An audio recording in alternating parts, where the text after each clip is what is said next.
महामृत्युंजय मंत्र की कथा। ये किसने और कैसे बनाया? शिव जी के अनन्य भक्त मृकंड ऋषि संतानहीन होने के कारण दुखी थे।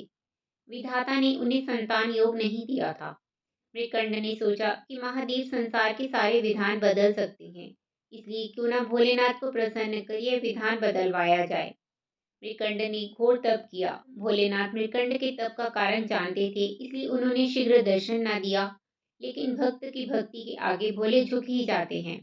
महादेव प्रसन्न हुए। उन्होंने ऋषि को कहा कि मैं विधान को बदलकर तुम्हें पुत्र का वरदान दे रहा हूँ, लेकिन इस वरदान में हर्ष के साथ विषाद भी होगा। भोलेनाथ के वरदान से मृकंड को पुत्र प्राप्त हुआ, जिसका नाम मार्कंडेय पड़ा। ज्योतिषियों ने मृकंड को बताया कि यह विलक्षण बालक अल्पायु है, इसकी उम्र केवल 12 वर्ष है। ऋषि का हर्ष विषाद में बदल गया। मृकंड ने अपनी पत्नी को आश्वस्त किया, जिस ईश्वर की कृपा से संतान हुई है, वही भोले इसकी रक्षा करेंगे। भाग्य को बदल देना उनके लिए सरल कार्य है।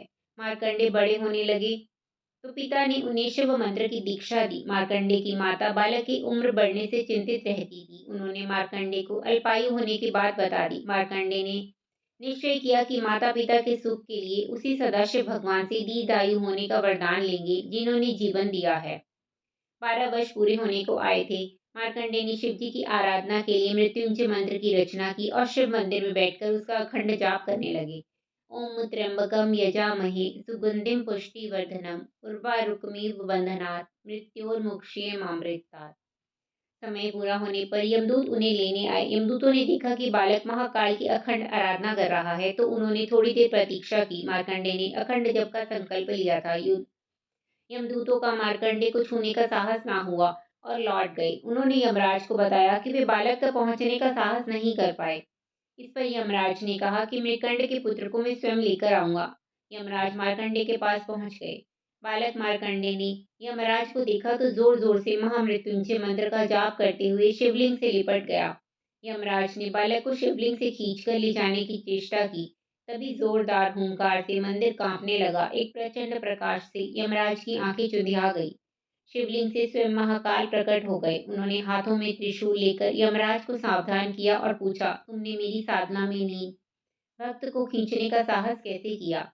यमराज महाकाल के प्रचंड रूप से कांपने लगे। उन्होंने कहा, प्रभु, मैं आपका सेवक हूँ। आपने ही जीवों से प्राण हरने का निष्ठुर कार्य मुझे सौंपा है। भगवान चंद्रशेखर का क्रोध कुछ शांत हुआ तो बोले, मैं अपने भक्त की स्तुति से प्रसन्न हूँ और मैंने इसे दीर्घायु होने का वरदान दिया है। तुम इसे नहीं ले जा सकते। यम ने कहा, प्रभु, आपकी आज्ञा सर्वोपरि है। मैं आपके भक्त मार्कंडे द्वारा रचित महामृत्युंजय मंत्र का पाठ करने वाले को त्रास नहीं दूंगा।